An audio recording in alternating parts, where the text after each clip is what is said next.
Is your star employee causing problems? Don't worry, we got this.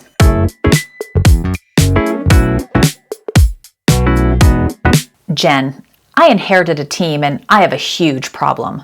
One of the most popular, talented team members is a manager's nightmare.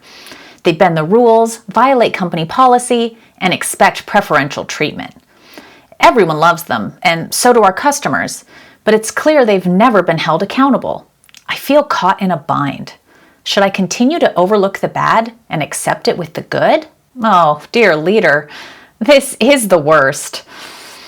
I mean, you can ignore it and take the bad with the good, but then you're complicit. If they're violating policies and you know it, then it does become your problem, legally, ethically, and culturally. So yes, you need to establish a new baseline for what is and isn't acceptable. Here's how I'd start. Step 1, talk with HR before you do anything. Not because you're going nuclear, but because you're building a fair process that protects you, the employee, and the rest of your team. HR is likely going to tell you to document patterns and specific examples. But more importantly, they'll help you choose the right path. Coaching, corrective action, or other escalation as needed. Step 2, plan one very clear conversation and treat it like a reset. Given the complexity, you may want HR present, especially at this first meeting, but use your discretion based on what's culturally appropriate for you and your workplace. Either way, you go into the conversation with something like this. You're talented, you're valuable, and your impact is real. But some behaviors are crossing the line, and that stops now. Consider this a reset and a warning, and also a chance to succeed. This is where you give them a reprieve. This is your warning. I want to understand what's getting in your way. If this happens again, it becomes a formal write-up. That's not being harsh. It's being clear and fair. Step 3, get curious about the why without excusing the behavior. I'd want to understand what's driving their above the law vibe. Are they burned out, frustrated, protecting the customer experience, feeling underpaid, used to being rewarded for chaos? Or are they just used to getting away with it? The goal is not to psychoanalyze them.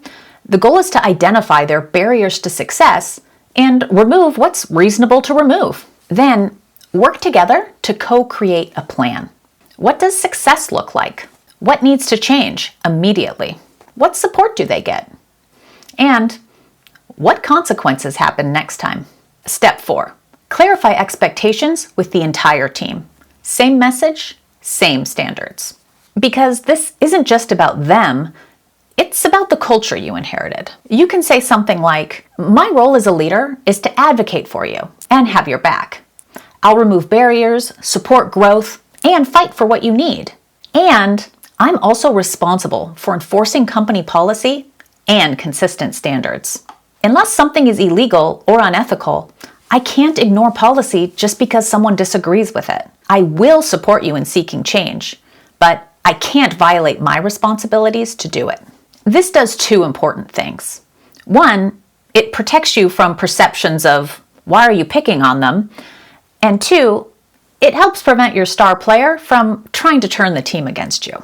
Now, let's talk about the risks you need to manage. Risk number 1, talent loss. Yeah, if you tighten the standards, they might leave. Start building your talent pipeline now so that you're not held hostage by one person. Risk number 2, reputational sabotage. When someone who's used to special treatment gets boundaries, they might choose to rewrite the story or play the victim, recruit allies, poison the room with half-truths. In this case, your counter is simple. Stay calm, keep it factual, don't debate feelings in public, and reinforce. Accountability isn't personal, it's professional. Risk number 3, the team splits or takes sides. If the team starts picking sides, all you can do is remind them, this isn't a popularity contest, it's a workplace. My job is to protect the integrity of the team and our standards. consistently. And that word matters, consistently. Because when you're consistent, fair, and transparent, people can't play you. Your best case scenario, your all-star respects you and the organization enough to grow up professionally. They adjust, they become a team player, and they thrive. And if not, they move on, and you're ready. Now, a quick note to team members out there.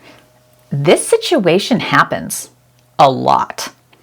Your favorite colleague might be a nightmare for your boss. And your boss is too professional to gossip about it. One-sided stories happen constantly at work. Just assume you don't have the full picture. This situation is one of the hardest leadership tests, holding someone accountable when everybody loves them. And you already know this.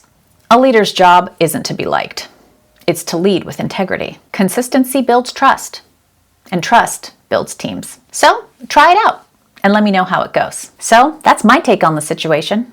What's yours? Drop your advice in the comments and let's learn together. Do you have a sticky workplace situation causing you grief? Send it my way and we'll tackle it in a future episode. As always, thank you for watching and happy improving.